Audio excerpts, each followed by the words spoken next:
కేంద్ర ప్రభుత్వ పథకాల్ని ప్రజల్లోకి మరింతగా తీసుకెళ్లాలి అన్నారు నిజామాబాద్ ఎంపీ ధర్మపురి అరవింద్. టెక్నాలజీని వాడుకుని ప్రతిపక్ష నేతలు తన గొంతుతో తన పేరు మీదుగా ఫేక్ వాయిస్ వీడియోలు తయారు చేసే అవకాశం ఉందని అన్నారు. ఇటువంటి ఫేక్ ప్రచారం పట్ల అప్రమత్తంగా ఉండాలన్నారు. నిజామాబాద్లో ఎంపీగా ఎంతో చేశానన్నారు. రాబోయే నెల రోజులు చాలా కీలకమని, మరింతగా పనిచేయాల్సి ఉందని అన్నారు ఆయన. తెలంగాణలో మెజారిటీ స్థానాల్లో బీజేపీ విజయం సాధిస్తుందన్న ధీమా వ్యక్తం చేశారు. నరేంద్ర మోదీ మూడోసారి ప్రధానిగా ప్రమాణ స్వీకారం చేయడం ఖాయమన్నారు అరవింద్. వాళ్ళ పసుపు రేట్లు 20,000కి తాకుతా ఉన్నాయి. చెప్పి చేసినాం ఇది. మేము పసుపు రేట్లు 20,000 దాటిస్తామన్ను. నేను అనుకున్న దానికంటే సంవత్సరం ముందే మనకు వచ్చింది.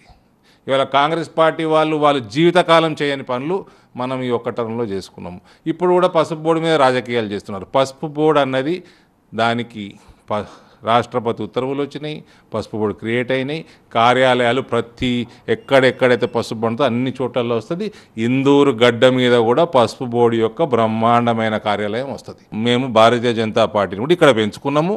One of the most active ఎంపీస్గా, పొలిటికల్లీ యాక్టివ్ ఎంపీస్గా కూడా నేను ఉన్నానంటే ఇవాళ కేవలం మా కార్యకర్తల ఆశీర్వాదం.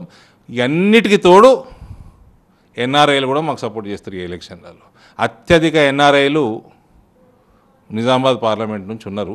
అది మంచి కాదా తెలియదు, కానీ అక్కడ గల్ఫ్ వాళ్ళు అసలు ఇక్కడ నుంచి ఎక్కువ ఉండటం